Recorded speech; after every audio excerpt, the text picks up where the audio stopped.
Well, welcome to the Straight Talking Reposs non-league preview show tonight. And first of all, I suppose big apologies to Andy Wilkins. I've had a computer situation here, but not sure what's gone wrong. So, basically, the graphics that he's done such a fantastic job on this week as well, which is a real shame. We just couldn't get it to load in time. So, apologies to Andy. So you can see some of the graphics on there were some of the old graphics. So, as I say, big apologies to Andy. But first things first, as you can see, it's just me and young Dean tonight. But before we get on to introducing Dean properly, a massive thank you to everybody today for their get well messages for myself. Had a real struggle day today.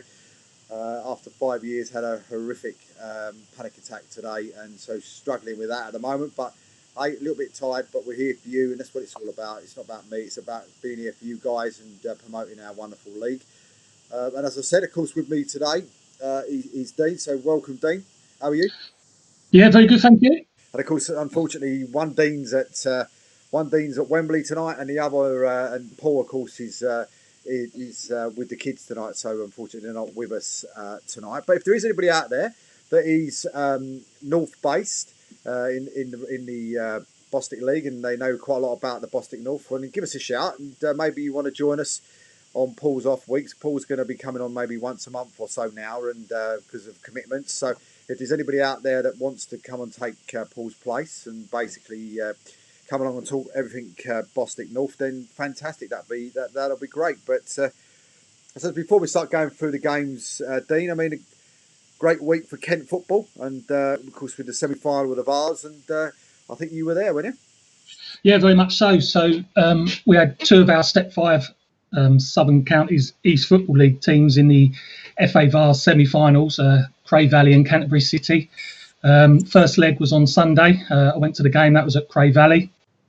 Tight game. First half, awful conditions weather-wise. Cray Valley were very much expected to win the game and probably take a nice little lead down to the second leg. But fair play to Canterbury. They were superb, even in the awful conditions. Went in 0-0 at half-time. Second half, Cray Valley improved. A nick to goal, Ryan Flack scored on 55 minutes. But after that, it was pretty much all Canterbury, and they did everything but score. But because they didn't, they're 1-0 down after leg one, and they will play the second leg tomorrow. I'll be down there. It's played at Faversham Town because Canterbury don't have their own ground, so they play there. And it should be a cracker, really. Like I say, Cray were real favourites to win it, but the performance Canterbury put in means this one is far from over. But come tomorrow night, we'll know which of our Kent sides are going to be Wembley, and should be fun. It's one of those ones for me as well. I mean, I'm looking out. I must admit, I'm actually physically looking out for the Orient result tomorrow as well, because I think, as I've said once before, it's a few days before the dad's birthday, so it'd be a fantastic gift if I can get him a couple of tickets to go and see his beloved Leighton Orient at Wembley. He doesn't get to see him hardly at all now, so it'd be great to see if we can get that chance to take him. But I think that the trophy is going to be interesting as well. But I don't think Telford are out of it yet. Only 1-0 down. Yeah, I think it's only 1-0, wasn't it? Yeah. So that one's well alive. And I think the other one in the trophy was 0-0 with Fylde and I think Stockport. So it'd be nice to get two big clubs like Leighton Orient and into the final. Maybe with us it'll be Cray Valley or Canterbury, and then I think the other one is Northridge Victoria play their first leg tomorrow against Chertsey. Northridge Victoria used to be a very big club, although Chertsey are actually the favourites for that game tomorrow. But I'd love to see to do it because of Dave Anderson. So I mean, that's it. I listen to his podcast. He talks well. I personally would like to see Chertsey against one of our Kent clubs in the final. Yeah. I mean, it'd be a great day. Cause, I mean, it's going to be some great, whatever happens, especially if Orient get there. I think they'll take quite a crowd as well, won't they? So I think it'd be a great day out as well then for everybody, and it'll be an interesting one with with a localish team, well, local for you, but localish team for us as well to go to Wembley on the day. It'll be a really good day out. Yeah, that's the plan. It's a celebration of non-league football, and if Orient can win, they'll certainly bring the numbers in, and it will be good. Obviously having a Kent side, me being a Kent football man, and a London side in Leighton Orient. That's the aim. Absolutely. Well, should we start off with these games then, Dean? I mean, the first one up then is Hayes and Yedding versus Bracknell. It's going to be an interesting game. Hayes and Yedding, no, surely got to be favourites to take this one. You would imagine so. This is a first v second game in the Bostik Central division, isn't it? Yeah. Hayes and Yedding looking like the league is over. They're 14 points clear. Bracknell just having the one game in hand. Hayes and Yedding have won all 14 out of their 15 home games, and strangely, they lost their last one. And the only reason they lost their last one at home is because I predicted they'd win it in my debut prediction for them. They're going to win the league. I've looked at their running. It looks easy enough. I think they'll see this one, win this game. League's all over. So they'll go all out to win it. And I don't see any team stopping them, even the second best team in the league. But I mean, Bracknell are a very strong side, though, aren't they? Very strong, very physical as well. I mean, I've not seen Hayes and Yedding, but I have seen Bracknell, and they're, very sort of physical side, but also as well very quick on the break as well. They're a good team. They're stronger at home. They're unbeaten at home all season. They're obviously finishing very strongly. I think they only lost their last game like 2 weeks ago. It was their only loss in the last sort of 10 or 12 games. So it is two form teams coming together strongly. It's just I don't see how anyone can stop Hayes and Yedding. They're going to be a great force in the division above in the Premier when they come up next year. And I'm sure they're going to have too much for Bracknell. But like you say, Bracknell, good team. I fancy them to probably win the playoffs, but they're not going to win this game. I mean, that was one of the things I was going to ask you. Where do you see Hayes and Yedding once they do go up to the, if it's the Bostik Prem or wherever it may be? I mean, whereabouts do you say they go into the Bostik Prem? I mean, do you see them walking away with that league as well next year, or will people like Cray or some of the bigger sides in there, sort of have their say as well? Cray will also go up. Cray won't be competing at the top end. They'll just aim to get into the league and stay there. It'll be the final season before they go into their new home. So they'll just aim to stay. Hayes and Yedding, they've got a lot of money, haven't they? He likes investing money. So I don't know if his aim is to quickly go through the division. It's not as easy. It's a big step up. I wouldn't be surprised if they're up there challenging, but I would be surprised if they won the league at the first attempt. Yeah, be interesting. I mean, you wouldn't have said that Haringey would have been up there and fighting for it. So I mean, I suppose anything's probably possible. It's definitely an option. I really do think it will be down to the aims of the chairman and manager. Is he going to reinvest further, because he's obviously spent a few quid already? But you need to do it again. You need 6-7 more sort of squad players. It's a big step up from 4 to 3.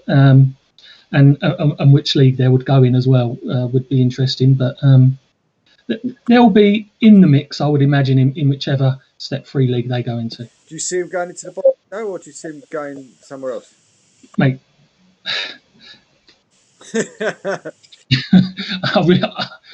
I don't know. It's all change. I think they just make it up as they go along, so it's hard to predict. I really don't know. Yeah. What score are you going for in this one then?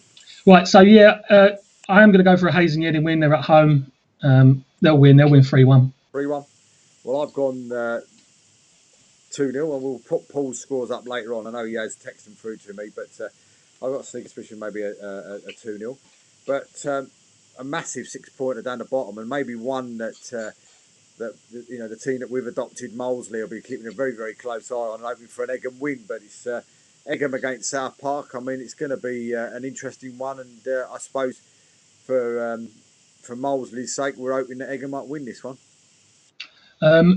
We are hoping that they can win this one, but it is a tight one. Egham looking like they're down because they're so far behind. They might class this as their last roll of the dice. If they can win this, can they perform a miracle? I think they are just too far behind to perform that miracle. 11 points behind. Safety's possibly too much when you've only got 11 points in all 30 games so far this season. Just talking about this game, they're the home side. all 11 points they've got this year have come at home. You know, they've got 0 points away, but them home points did come a fair while ago. You know, they're on a poor run. They're just not winning. They've got a decent run in Egham. Like they've only got one of the top 8 sides in their running. So, like I say, they might fancy this as their last chance and go all in on it. Yeah. And South Park are just pretty awful at the moment. Lost last week 6-1 to a good team, obviously. They've not won for a while. I actually edge with the Egham to nick a win here. It's one of those things I believe with South Park. They had a really bad start, and then all of a sudden they seem to have picked up a little bit, and then there's all of a sudden again they've dropped right off again. They're too big to be messing about down here. I'm very surprised in them. They got like a decent high-profile manager in at the start. That kind of went wrong. Like you say, then they picked up some points. They won this reverse fixture 2-0. Didn't look like they were going to be down in the dumps, but awful run through to 2019. And they're right in it. And they are in big trouble. And like you say, our Moseley team might be able to get away with this, and it'll be South Park that pay the price if Moseley do. It's certainly going to be an interesting one. I mean, from what reports I read, that they gave Chesson quite a good game in the first half, and last week Egham. So you know that's a team in the playoffs. So you know why not give South Park a bit of a battle. I totally agree. That's exactly where my feelings are. I've been looking into it today, and I just find South Park such a poor team at the moment that I even fancy the team below them in the league to turn them over. Certainly going to be an interesting one. What do you reckon? I'm going to go for 2-0 to Egham. I'm going to go 2-0. And I think I will go. I think 2-1. I think it might be a little bit closer. But so we're going to the north, and surprise defeat for them last week. But Haybridge Swifts against Grays. Grays seem to be on the up, getting their first win under Jim last week, and Haybridge slipping up. So I mean, it's going to be an interesting one again. That was a surprising result last week, I thought, for Haybridge against Barking, 4-1, wasn't it? Although, give Barking credit, they've invested, even though it looked like they were, or it looks like they're going to go mid-table or higher mid-table. They're not going to get the playoffs, but they've actually been signing players. So I'm glad, give them full credit for actually making a good go of it when there's not a lot to chase for at the end, Barking. But still a surprising result for to beat Haybridge, who are still looking like they're going to be certs for the playoffs. They look pretty much done. It's just which position in the playoffs, and that loss has now dropped them to the bottom of the playoffs, and they probably want to be in second or third. So they need to bounce back here, get a win. Like you say, Gray's new manager has come in. Not lost for a little while now, so should be a good little contest here. I just feel that Haybridge they need it a bit more. They need the points more. If Grays win, they don't gain much from it. Haybridge do. So I'd be edging with them. Because there's not much in it now, is there? On that in that sort of playoff situation there, in the north, it's a case of who's going to finish in what position rather than who's going to get in there. So I mean, the 4 that are in there, Aveley, Coggeshall, Malden, and Haybridge. That they're the 4 that are going to be in there. But I suppose it depends on who's going to get those home games in the playoffs. Yeah, and that's exactly what they need to carry on going to the end for. Like you say, they're in it. They're going to be the 4. Which order? You want to be second or third to get a home game? Preferably second. Which way round? It looks to me like Malden will come second. They've obviously got a few points ahead of the others, all on 61. And looking at the running, I noticed Malden looks like a bit of an easier running, and the other 3 kind of have similar sort of teams that they play. So every point's going to count if they want to finish higher up. That's why Haybridge have got to win these sort of games. It might be a decent team they're playing, top half team, but 3 points is all that they can go for. Yeah, it's going to be, I say, the semi-finals and final are going to be very interesting in the north, because I don't think there's much between the teams that are in there. I mean, I suppose defensively, I mean, you look at. I've not seen Haybridge under Julian, but I mean before under Jody, they were okay. But I mean Malden and Tiptree were when they came down to Abley, the defence there, as I said on a couple of occasions before, were just outstanding. Malden are very. We'll probably talk about Malden next, but they're very unlucky to have come across such a good team in Bowers. Otherwise, this could have been Malden's year. But and that's why I do fancy Malden to go on and get second. I just think they're slightly the better team, and that although they're going to come second, they wouldn't be that worried if they had to play away because they're unbeaten away. They got good form, both home and away of Malden. So I think they're going to be the strongest one. And like you say, the others, Aveley, Boggleshall, Haybridge, there's nothing between them. I don't think. It's just going to be who turns up on the day come the semi-finals and final with that one.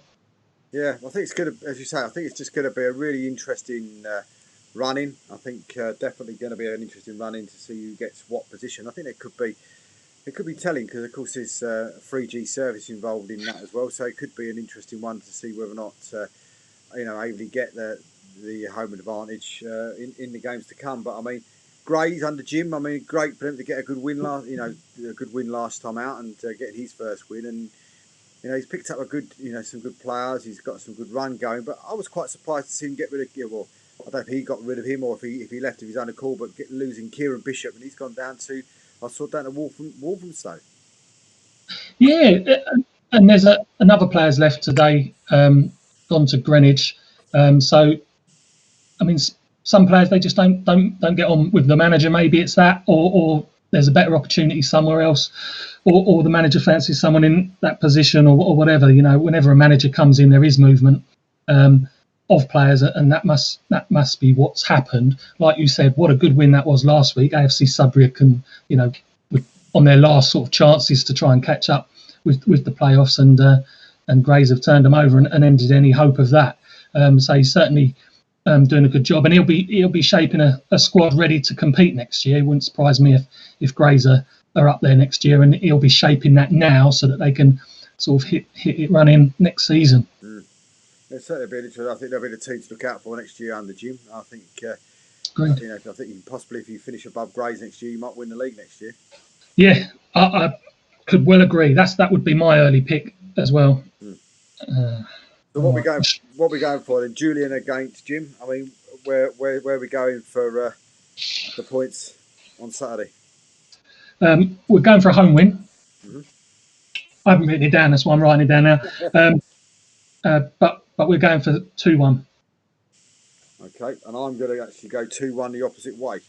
So just got a sneaky suspicion once Jim's got it on a run, I think he might be off and running. Personally, I think that could be the case. Haybridge need to win. I just never bet against Mr. Cooper. That's what I say. But we'll Mr. God.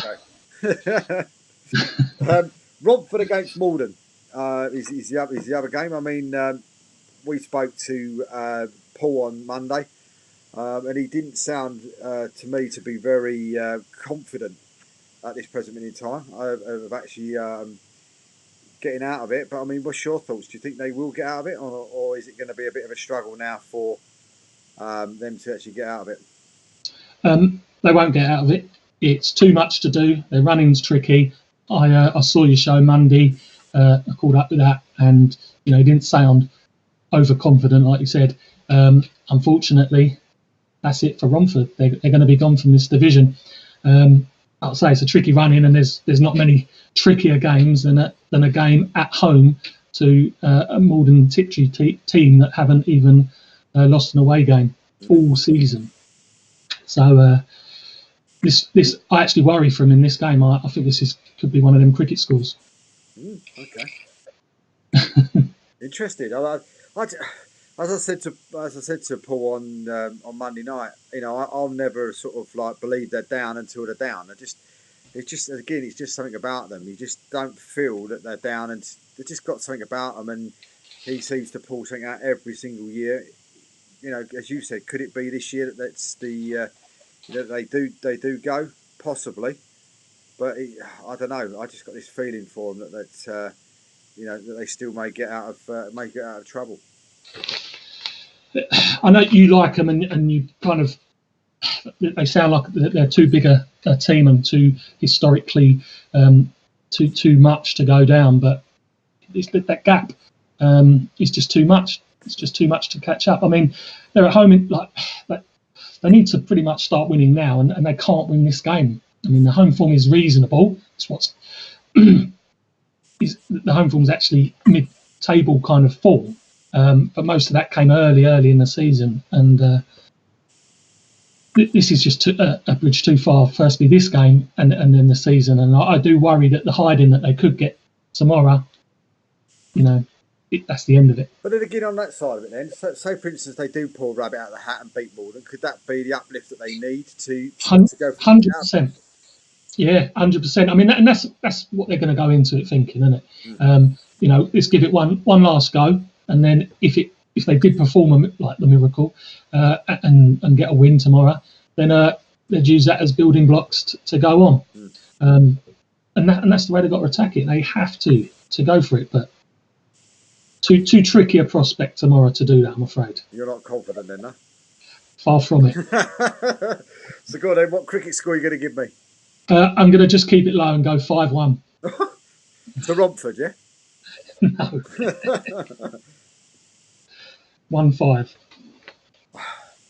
Go on then, Romford win, yeah? Yeah, I'm gonna go. Why not? I'm gonna go 3-1 to Romford. There you go. I'm gonna go right up. Steve's a good friend of mine, so I'm gonna go out there. Paul, I like him as well. So I think this could be the start of the comeback for Romford. Well, you never know. We'll sit here next week and it'll be 9-0 or something, and I'll look an idiot. But anyway, there we go. Going into the Prem, Folkestone against Worthing. Going to be another cracker. And I see there's the Folkestone chairman this week's come out and said that I can't think what it was. I know there was some kind of a statement about him pulling the money from Folkestone. Did you see that during the week? Yeah, I only saw a little bit. I've been quite busy, but I did see something, which is surprising. Obviously, they've got a long-standing manager, but chairman saying he's going to pull the money. They're still in with a shout this year, so it sounded like a strange statement to make to me, and not very inspiring. But that's certainly what he said. Like I say, they've still got an outside chance of nicking into these playoffs.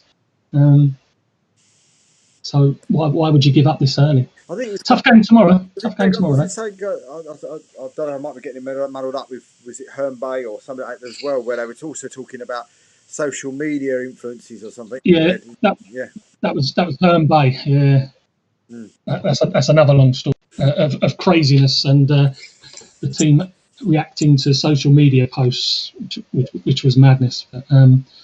But they're neighbours of Folkestone and share lots of players and stuff. But going on to tomorrow's game, this looks like a kind of a 50-50 game, because obviously Worthing is slightly higher in the table, but Folkestone's home form is unreal.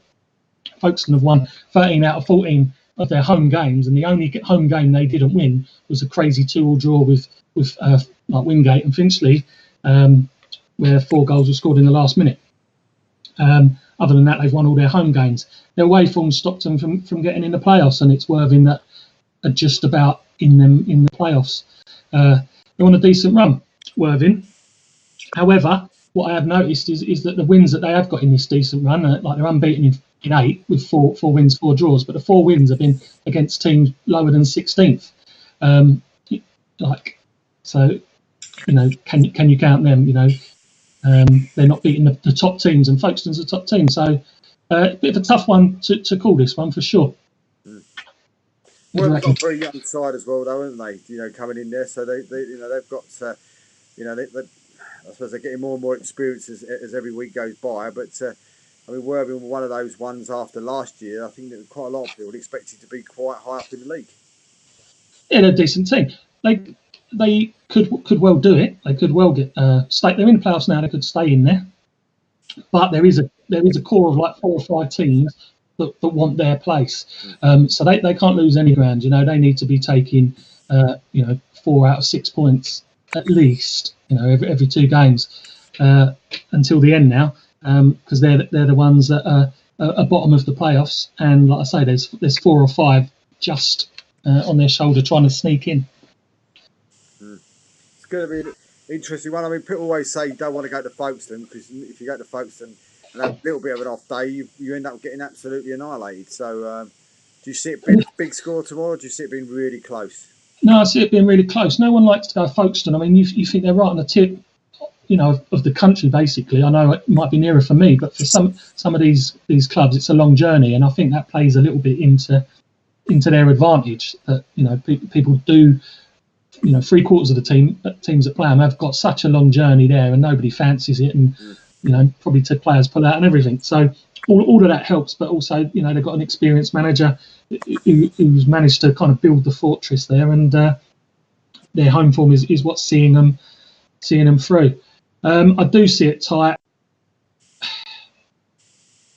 Prediction wise, shall I go for that? Yeah, go on, mate. What do you think? I'm gonna go for 1-0. Yeah, Folkestone 1-0. Folkestone to 1-0. Yeah. I fancy a 2-1 Folkestone myself. In that one, so I think it might be both teams will will get a goal. But where do you go after last week? Wingate and Finchley versus Potters Bar. I mean, where did that come from? I mean, that result last week against Harlow was just was just incredible. And I mean, on that sort of side of it, I mean, are you worried now for Harlow? I mean, is there any way back after a defeat like that, and they go to Mersham as well tomorrow? I mean, again, Mersham are another good side up there in the up towards the playoffs as well, and I mean, it's going to be another tricky tie for Harlow tomorrow. It certainly is. It is tight down there, as in that there's, I suppose, 3 teams. If you're counting Burgess Hill as gone, then there's 3 teams, and only one of them will be safe. But that defeat would have really, really damaged them last week, especially the size of it.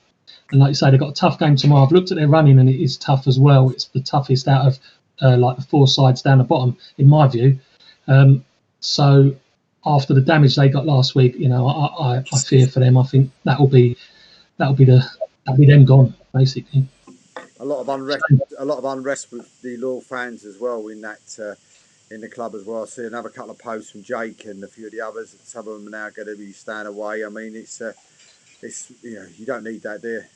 You don't need that. They know the club better. I can't really advise them on what, but that last week's defeat to a relegation rival, that they would have been up for that game really big time. Proper 6-pointer, win it and move out of the bottom 3, and then they go and get spanked like that. It's not good. I mean, you do have to fear for them. They're gone. Yeah. they're pretty much gone. Like I say, I looked at their running, and it's too tricky. So on the other side of it, I mean, what a boost that is for Wingate. What a massive boost. That really puts them into it. Before that, because I was kind of thinking that maybe would get that one, but after that, what an inspiration now to go on and get a win like in this game that they've got coming up now, and move out of the bottom 3 and get survival. It's the perfect result, and they'll be buzzing after, absolutely buzzing. I bet that changing room was flying, and they wouldn't have had many good moments all season. So they would have celebrated that one well. Yeah. Like I say, they've only had 2 wins in 2019. That one and one at Kingstonian, and everyone's beating them at the moment. Maybe they'll get their 3rd tomorrow. It's an option. Potters Bar are too far above them. Possibly will be thinking that they're safe, and we'll see this one as the final win to keep them safe. But if Wingate can turn them over, then Potters Bar are in the mix as well, aren't they? Well, that's the thing. I mean, Potters Bar again going up there. I mean, from what I've been told, good footballing team. So I mean, they're going to go up there and play on a pristine surface as well, Potters Bar, and they had such a really good start to the season. And I think what people forget is that they're not one of the big clubs, are they, in that in that league? So for them to be sort of still hanging around in there, sort of like in the lower reaches now. But they had a really good start, and I suppose it must be thankful that they did get that good start because of where they find themselves now. Yeah, it is. They got that good start. What I did notice from their losses, they've been so tight. They've lost their last two matches 1-0, and their previous loss was also a 1-0 loss. So they're not getting so much, like they're not getting spanked so much. And like I say, this they'll really see this as the one that could get them to safety. I know they beat them 4-0 back in November, so they'll remember that, and they'll be up for getting that final win to move to safety.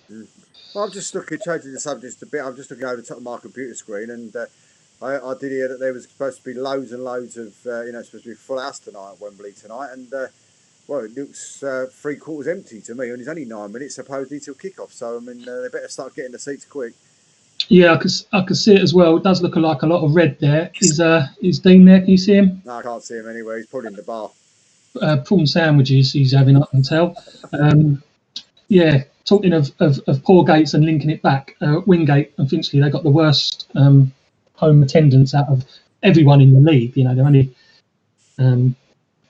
they're struggling. I think they got like 150 or something home fans or something like that. So there's not enough getting behind them. So maybe can they justify their place in our Premier Division? Maybe this is their time to go. It's going to be it's going to be tough for them. I think Dean would probably go for a Wingate win, but where are you going? I am going to go for Potters Bar, I'm afraid, and I'm going to go 3-1 Potters Bar. Yeah, I had 2-1 written down here to Potters Bar, but we'll probably be proven completely wrong, and Wingate will be on a massive high and win 7-2 again. My predictions are awful on this show, I'll tell you. Going into the team that I fear for the most, and really do hope that that it's not the case, but with big money spending Greenwich Borough right underneath them, I'm getting a little bit concerned for them this year. Guernsey against Faversham tomorrow, and of course it'll be the early kick-off. But is it Guernsey going to be saying goodbye to the Bostik League this year? It's such a big thing if Guernsey go, because they, like, with Greenwich, they'll just move to the sort of step 5 Kent League. It's quite simple, and I'll still see them because I do a lot of work there. But with Guernsey, are they either just give up, or are they going to move to the step 5, whatever league, combined counties leagues, or wherever they'll end up? They're the ones that will lose the most if they get relegated, and they're proper in the mix. They're in trouble. Their home form has let them down this year.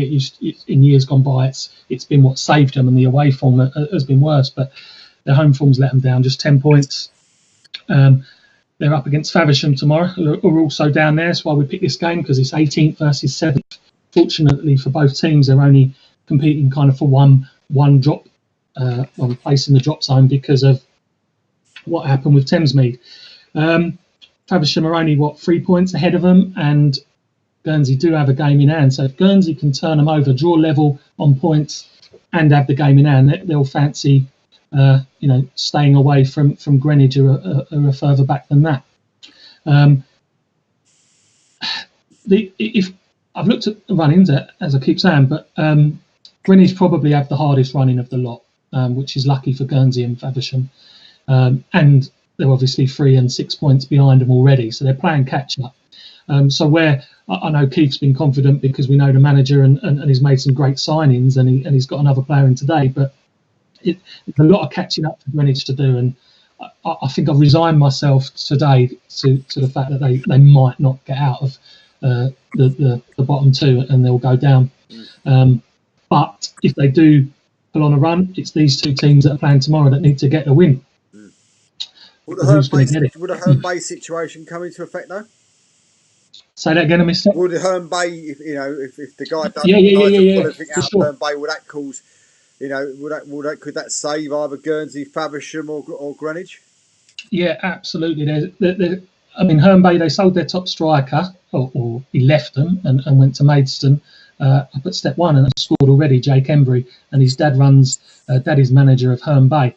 But it's the off the field stuff at Herne Bay which has just been crazy, and it's dragging, it's not helping the manager's case, and they are, the next team. They're in 16th. They're the next ones that should Guernsey and Faversham and Greenwich do put a little run on. It's Herne Bay that are next to get sucked in. I've seen them all, and I suppose I thought the least of Herne Bay out of them all, and that was even when they had a good striker who's now gone. So they could easily get sucked into it. However, like I was saying, looking at the run-ins, Greenwich looks to be the tougher one of the lot, and although I don't want to admit it, I feel it's going to be them that's going to go. No, I was quite surprised you saying that, because I thought they would. It's almost, I looked at it with Steve Salas and Steve Boyle in there, and some of the players that they actually bring in there. And it's almost a case of looking at it, not knowing what's going on from the outside, but you look at that to say, I think they're going to be safe. They'll probably end up sort of third or fourth from bottom in the end because of the power that they're bringing in into the team. Yeah, I think they'll pick up points, but like I say, they're 3 points behind Guernsey now, and played a game more. So if Guernsey were to win tomorrow, they're still 3 points and a game, and they played 2 games less. They're only playing 36 games this year.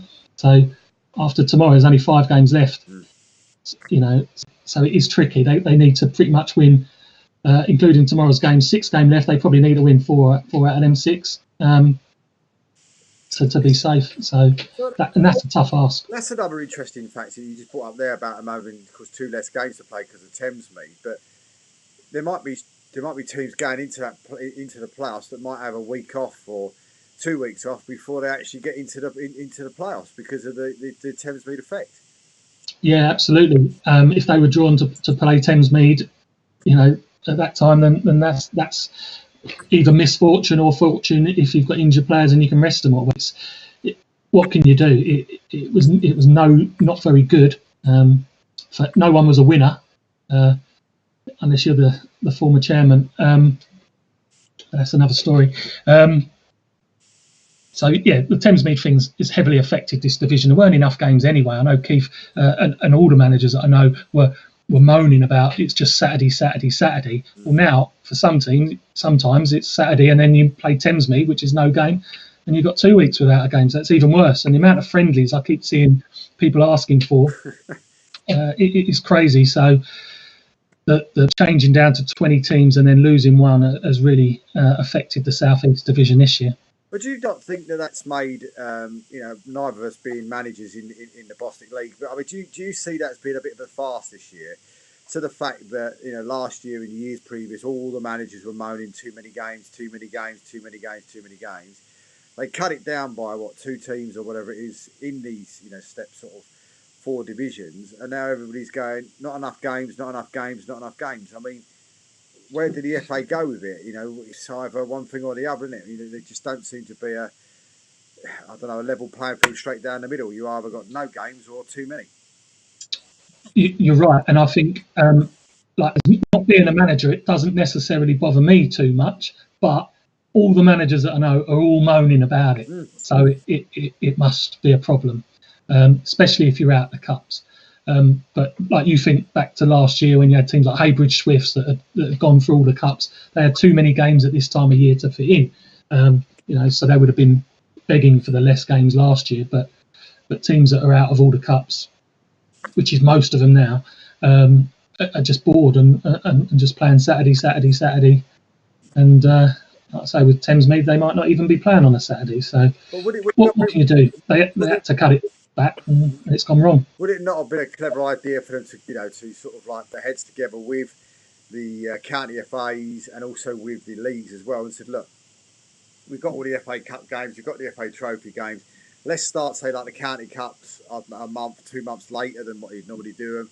Put your league cups after January or whatever else, and that way round, one, especially when you get to say like the League Cup and maybe even stuff like the Essex Cup, Kent Cup, people would actually put out full strength sides in that rather than playing the reserves, the under 18s and all the rest of it, and almost throwing away the competition to the bigger boys, and even the bigger boys, especially in the Essex Cup, like Dagenham, Redbridge, Southend, all these type of people, just playing their reserves and their under 18s anyway. But if you put it maybe later in the season, you might get a stronger competition. Yeah, I mean they should have. These people in charge, they just make up rules without talking to people that are involved. There should surely be a group of experienced managers on sort of decision making committees that are asked their opinion on stuff, and I'm sure quite early they would have brought up that there'll be a lack of games coming on towards the end of the season. I actually remember back to the start of the season, people were about it back then. So it is an issue. What can you do? Some people know best, don't they? Yep, absolutely. So where are we going to go with this game then? Guernsey and Faversham? Guernsey and Faversham. So, like I say, Faversham are flying over. They're a poor team away. Guernsey a bad team at home. It's going to be an awful game, and it's going to be 3-2 to Guernsey. Wow, okay. I've gone for a 1-1 draw. So going into our star game of the week then, and of course it's Horsham against Ashford. This one looks like it could be a right humdinger of a game. This is going to be a cracker. This is second v third. I mean, last Horsham have got on the chance to catch Cray. Cray are too far ahead, and Cray beat them recently, and that finished any dreams of that. So Horsham's aim now is just to finish second. They play on one of them nice surfaces that we all love, and they'll want to be using that in the playoffs. They're a decent team. They're one of them teams that haven't got any sort of star players, but they're so well organised and play decent football as well. I quite like them. They're obviously on a good run, with their only loss being to Cray recently, and everyone loses to them. So they're going to be, like I say, wanting to confirm their second position, and Ashford are in danger to that as they're one place behind. Ashford are one of my favourite teams in this division. They have got star players. Tommy Rollo makes them play well. He's obviously a top manager at this level and above, but he's got them playing well, and he's changed the team a little bit since the previous days of Gary Alexander. A few people have gone, and a few have come in, and he's brought some in recently. Jake McIntyre's come in from VCD. He's replaced Tom Carl, who went up to Cray, and Laura Mendy's come in from White, who's a player I like a lot.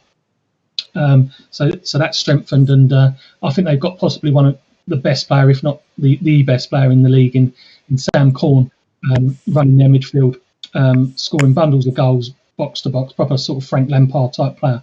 Excellent. I've known him since he was Welling United, and he should be playing step 2 again, but possibly at step 3 with Ashford.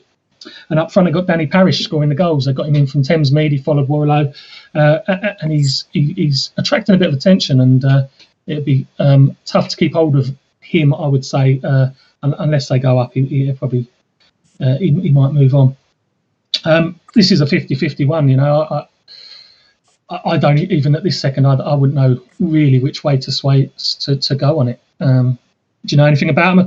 No, not at all. I must admit, other than when Gary was there, and you knew they were a decent side when Gary was there. And I suppose the only thing with Ashford, I suppose it's been a bit of an up and down season for them, isn't it, with the changing managers as well. And I'd be very interested to see where they would have been if Gary was still there. Do you think they'd be higher or pushing a bit further, or do you think Tommy? Their problem was they went through the spell at the start of the season. They went on like a 10-game sort of losing run, or 10 games without winning, and then. Strangely, they then put in 3 or 4 wins on the spot, and then he got the dreaded text message. But I think they would have been second or third had Gary stayed there, for sure.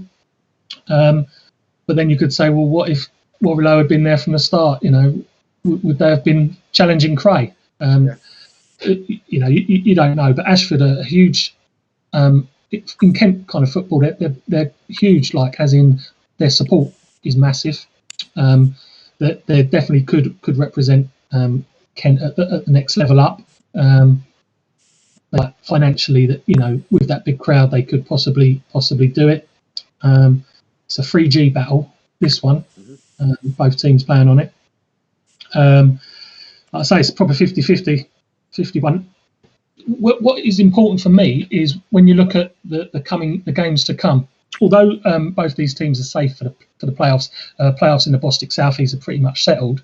Like we were saying earlier on, it's about trying to get second or get home advantage for the semi-finals. And Ashford have got a nightmare running. They've got all the teams around them. I think they've got 7 games to go, including this one, and 6 of them are against top 7, like the other top 7. With the other one being against Guernsey, who are battling at relegation zone. So they've got a tough running. So they need to try and win these points if they want to come second or third and get home advantage. But would that be a bonus for them, though, if they go in against all the tough sides around them? They'll be sort of like, I don't know what's the word I'm looking for, sort of almost physically and mentally on it anyway, going into those playoff games, rather than playing, say, teams at the bottom and you're knocking them over by 4s and 5s. Would they be better prepared going into the playoffs if they're playing teams that are as strong as them, or level with them? Yes, for sure. If they win them, I suppose then like they got more. Like when I was looking at the runnings, I would if I was a manager, I'd be thinking more. I'd like to be playing a team sort of 10 to 15th. That have got nothing to play for. They're not going to get relegated. They're probably looking at cutting their budget and planning for next season and that sort of stuff, rather than playing the team that's sort of 17th, 18th and desperate to get out of it. I'd be wanting to play sort of the lower mid-table teams, and Ashford haven't got any of them, and all the other like Horsham's is what I call simple running. It is playing all the mid-table teams afterwards, and Hastings and Hayward Heath have also got decent running. So every game's going to be a battle for Ashford, but like I say, luckily they've got enough points, so their playoff space isn't a problem. But yeah, I agree with you. If they can get the wins against these top teams, it's going to inspire them again to go through the playoffs. I fancy Ashford to just sneak in the playoffs, like to come bottom of the playoffs, but then to go on and win them. That's my strange sort of way I've been looking at it. When I've been studying like the division that I like the most, I think like Horsham will come second, and probably Hastings third, Hayward Heath fourth, and then Ashford fifth. But then I fancy Ashford to do all of them. So no one's going to sneak in now. I mean, do you think Team Sunday after a dismal refereeing performance in midweek? Do you think that sort of killed him? So I don't know about the performance, but it absolutely that's him done. So the 2 teams that come next in the table are Hive and VCD, and Hive have already given up. They've cut their budget, moved some high earners on. Players have gone to Ramsgate, and Jack Samutis has gone back to Greenwich. They brought a couple of sort of younger players in just to see out the season, but they've given up. And VCD had a chance, but whatever went on against Whitstable in midweek, getting 2 players sent off in the same minute. I see Keith weren't too happy about that's the end of his hopes. I'm afraid the gap's too big, and Well, Aaron Heathfield's just coming to. What do you think of the result will be for Sittingbourne and Hive? Sittingbourne are doing well. Although their position is low, they've got a new manager in, and he's young, and he's brought a lot of youngsters in. Hive are certainly on paper a lot stronger. You look at the names that are on their sheet, and it's quite impressive. They should have been up there this year. Hive, they've right messed up. They spent a lot of money, and it's gone wrong. And built pretty much a dream team, and at the start of the season I predicted them to win it, and they've let me down. So although current form would suggest that Sittingbourne will get something out of it, I still think Hive have got enough. They got the division's top scorer in Zach Answer, and goalkeeper's still out, but they got plenty of match winners around their squad still, even though they've got rid of a couple of the others. They've got enough to beat Sittingbourne. Mate. Well, Aaron says totally agree. Horsham Ashford, then, what do you think the score will be? Right, so Horsham Ashford, right, 50-50, and it's going to be 2-2. I've got 2-1 Horsham. So if we have just a quick look through in the last sort of 5-10 minutes, just have a quick look through, see who's playing who at the weekend. We've got Hornchurch against Bishop Stortford, Bognor Regis against Leatherhead, Burgess Hill Town versus Margate. Carshalton versus Brightlingsea Region. Another team that I saw, unless they get investment, going to be cutting Yeah, cutting the I budget as see. well. I see that. Yeah, it's happening too often, isn't it? Yeah, Carshalton. No, do you see Carshalton being one of those teams that will sneak in there and could be a major danger? Do you know what? We didn't talk about it, but 100% yes. Mm. So with the Premier playoffs, they're quite interesting. Probably the closest playoffs that we look at, across the Bostics. And I see the team that I fear that could drop out of it is Worthing. They're just in there at the moment, but they got tough games to play. Lots of teams in and around them, and I actually my thoughts on it is a few. Firstly, I fancy Bognor to put in a late charge. They've got a lot of injuries and they're having to replace them, but they've got a decent few games to play, and I think I fancy them to real put some pressure on, even with all their injuries they got. But the team that I fancy to nick Worthing's place is Carshalton. Great win in last time out, and I fancy him to get in there. Well, I'll throw a name in the hat then, which we spoke about on Monday as well. I think the last time I looked, there were 9 points off the playoffs after possibly being, chances of being relegated only sort of 3 or 4 weeks ago. Margate, are they? They got enough. I mean, they got Burgess Hill Town. It's that should realistically on paper be a Stonewall 3 points.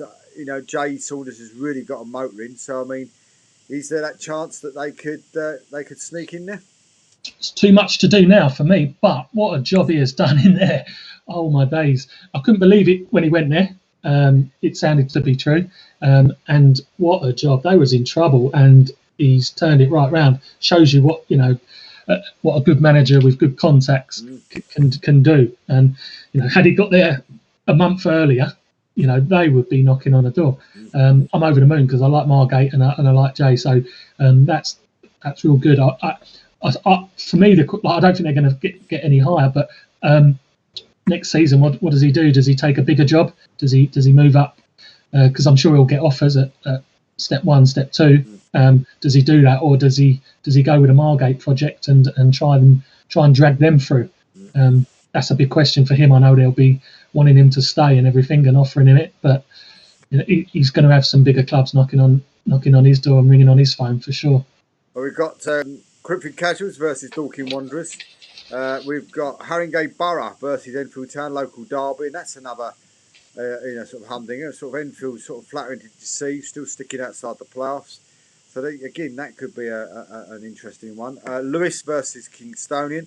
Mersham, as we said, take on Harlow.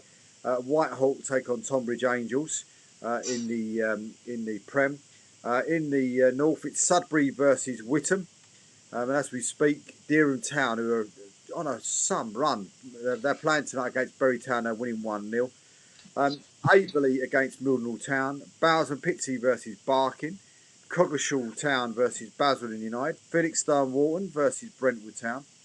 Haybridge Swifts versus Grays Athletic, as we've said. Surham Town take on Canby Island. Tilbury versus Great Wakering Rovers. I mean, Surham against Canby. I mean, you look at that and go, it's got to be a Canby win. But Surham are in good form. Canby are in awful form at the moment. Awful form. Yeah. They cannot win a game, can they? They can't buy a win. I just still you think that Canby should go and win that, but like you say, the form, you might not be that surprised if they turn them over. Yeah. Going into the central then, it's Ashford Town Middlesex versus Uxbridge, Bedfont Sports versus Westfield, Chalfont St Peter versus Northwood, Chipstead versus Ware, FC Romania versus Waltham Abbey, Hanwell Town versus Molesley. Come on, the Molesley. Hertford Town with their new management team. They take on Marlow, and Tooting and Mitcham versus Cheshunt. Surprised to see Mr. Fisher go? Yeah, and they brought in loads of players today as well. Yeah. I think they brought in 7 players today, and they've already played 8 players this season. Crazy stuff. And in the East Division, it's Cray Wanderers versus Haywards Heath. It's Ramsgate versus Phoenix Sports, and of course, Ramsgate manager there signing a new New contract for Nick. Track, but that'll be very interesting with, of course, the board members of Thamesmead in that Phoenix ballroom now. They're taking on Ramsgate. Seven Oaks Town versus Greenwich Borough. Sittingbourne versus Hive. Three Bridges versus Hastings United. We spoke about that on Monday night as well. Could Three Bridges be the team that get relegated? Yeah, their running's okay. I think they'll pick up points. They're not the best team, but they're just far enough away. And again, because it's only kind of one going down and Greenwich are a distance away, I think Three Bridges are just gonna get away with it this year. And then we've got Whiteleaf taking on Winstable Town in that one. I've just seen some news come down. It says 2 in, 2 out for Hastings. Looking at this track, just trying to see. I've just literally updated it again, so I can't see it. But we'll have a look at it in a minute. They've just signed two new players. Greenwich Borough, as we said at the side as well, says the club is delighted to announce the return of Gillingham FC player Jack Tucker on loan for the remainder of the season. Joining Jack will be Bradley Stevenson, also on loan from Gillingham FC for the rest of the season. Two good signings. Yeah, I like the second one. Well, they're going for it, then, aren't they? Everything I've said in the last hour, let's change. Yeah, no. Some of these teams are literally just throwing everything at it. You know, they don't want to go down, or they want to go up if they're at the top end, and it's their last throw of the dice before the window shuts, and get enough points and get up or stay up, whichever their idea is to do. This is if you're a season ticket holder of the Premier League or EFL club, you get the concession entry price in particular. Maybe some Tottenham supporters who also follow Cheshunt. That's just been posted for the Cheshunt game against Tooting and Mitcham at the weekend against Inverness Fields. So that's another interesting one. But what game are you at the weekend? And then you're going to be at the Vars, eh? Yeah, so I'm at Faversham to watch Canterbury play in the Vars against Cray Valley. It should be a cracker. Expecting around about 1,000 people there. We had 663 at Cray Valley, which broke their home record, and we're going to try and do the same for Canterbury. So I'm going down there early, and I'm like the media man for that league. So I try and give it a bit of promotion and build up via their media sites and social media and all that. So it should be a good fun, and then by 5 or 6 o'clock, I'll know which of our teams is going to be at Wembley. It should be fun. And which one's it going to be?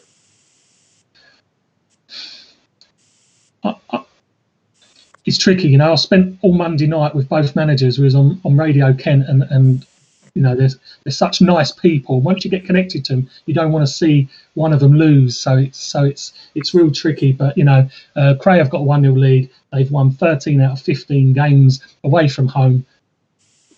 It's going to be Cray, I'm afraid. And which one of the two teams is it that Lisby plays for? Cray Valley. Right. Okay.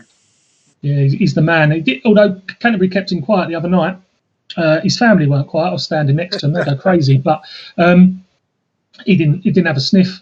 Absolutely nothing. He's up front with Gavin, who's been around non-league for a while, and he was a bit busier. But Canterbury was superb. If they do it again, Canterbury could do it. It's just on like the Cray Valley pitch. They share it with Greenwich Borough, and it is awful. Whereas the Faversham pitch is nice, and the feeling is that it will suit Cray Valley better, and they might, because they play proper good football and use wings and stuff. So the feeling is that, especially because they only need a draw as well, that they'll probably do just enough. It's surprising, both teams in that FA Cup, FA Vars so far, and neither got their own ground. And that amazing? Yeah. At least kind of Cray Valley have kind of got half their own ground, if you like. That's a bit more of a long-term sort of situation they got, whereas Canterbury are like homeless. And last year they was playing with Deal Town. This year they're playing with Faversham. They want to get their own ground. The council's letting them down, but hopefully this long cup run, especially if it ends up at this big stadium on the telly now, that's going to be enough for the council to say, come home, here's the 20 million we stole from you when we sold your ground a while back, and let's have a nice new shiny ground. Yeah, absolutely. Well, Dean, the time's flown by. A massive thank you for being with us tonight. And of course, as we said at the beginning of the show, if you're a North expert, then why not give us a shout and see if you want to come on and fill in for Paul on the weeks that he's not available. That'd be fantastic if you want to come on. So if Jason Collin or anybody like that wants to come on the show, by all means do. Me and Keith will be back on Monday night for the Straight Talking show. So we'll be back on Monday night for that. More people, of course, from My Life in Football. Of course, you've seen Justin Gardner last week. Looking to see if anybody that's got any suggestions out there that you might want to listen to and might want to hear, then why not give us a shout. But until then, hope you enjoyed the show tonight and hope you have a great weekend with football. Good night.